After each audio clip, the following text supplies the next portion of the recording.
Nous lisons en Proverbe 20, verset 18, « Quand on demande conseil, les projets réussissent. L'art de diriger est essentiel pour mener une guerre. »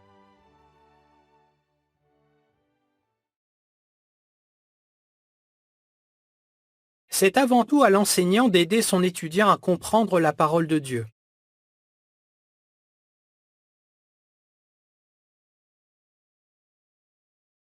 Donc si un proclamateur te propose de l'accompagner à un cours biblique, rappelle-toi que ton rôle est de collaborer avec lui.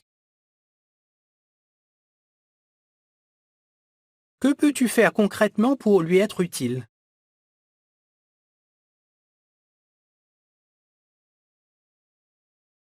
Prépare-toi. Demande tout d'abord à l'enseignant de te parler un peu de son étudiant.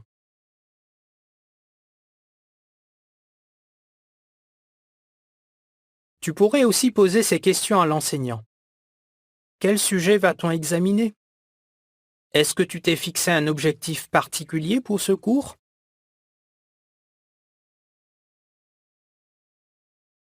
Est-ce qu'il y a des choses que je devrais dire ou faire, ou au contraire ne pas dire ou ne pas faire? Comment penses-tu que je pourrais encourager ton étudiant?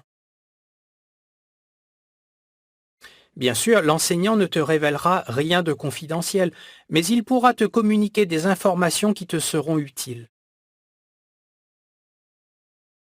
Joy, qui est missionnaire, transmet toujours ce genre d'informations à ceux qui l'accompagnent à ses cours bibliques. Elle explique: ça leur permet de s'intéresser à la personne et de réfléchir à ce qu'ils pourraient dire pendant le cours.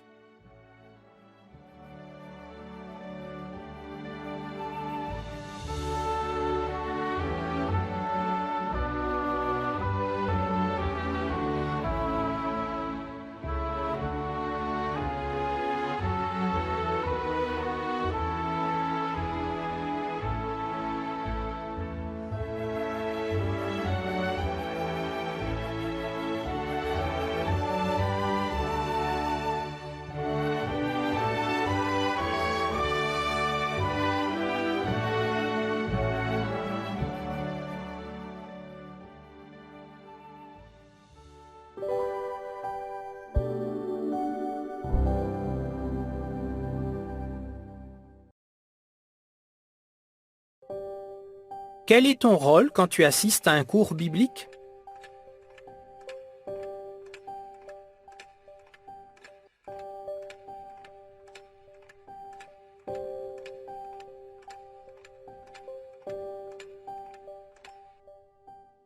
Donc si un proclamateur te propose de l'accompagner à un cours biblique, rappelle-toi que ton rôle est de collaborer avec lui.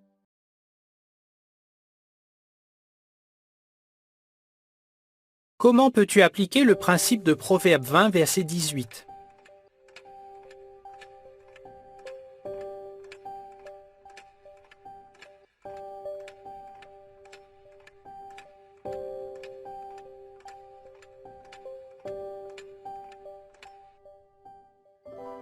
Demande tout d'abord à l'enseignant de te parler un peu de son étudiant. Tu pourrais aussi poser ces questions à l'enseignant. Quel sujet va-t-on examiner? Est-ce que tu t'es fixé un objectif particulier pour ce cours? Est-ce qu'il y a des choses que je devrais dire ou faire, ou au contraire ne pas dire ou ne pas faire? Comment penses-tu que je pourrais encourager ton étudiant?